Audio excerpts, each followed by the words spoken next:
Nikola Tesla had a dream to have a wireless energy transmission, and solar panels, it's actually wireless energy transmission from the sun. So making the solar power plant installation is making his dream come true. I'm originally from Ukraine, and when the war started, I evacuated my family first day of war. It was difficult, but because of Croatian people is so kind, so hospitable, so open, that we feel that this is our second home. My company name is Tesla Distribution. We do a solar power plant installation and a project design for the solar power plants. My business have intention to help people, to have a faster transition from the fossil fuel to renewable energy.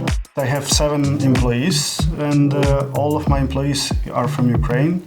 And I'm trying to help them, to educate, to lead them, and we do the solar installation together. I always wanted to make a meaningful things in life, and if you think about it, each kilowatt of energy you install on the roof will generate 1 megawatt of electricity during the year. So all kilowatt is making a significant input during the 25 years lifespan of the solar electricity power plant which you install.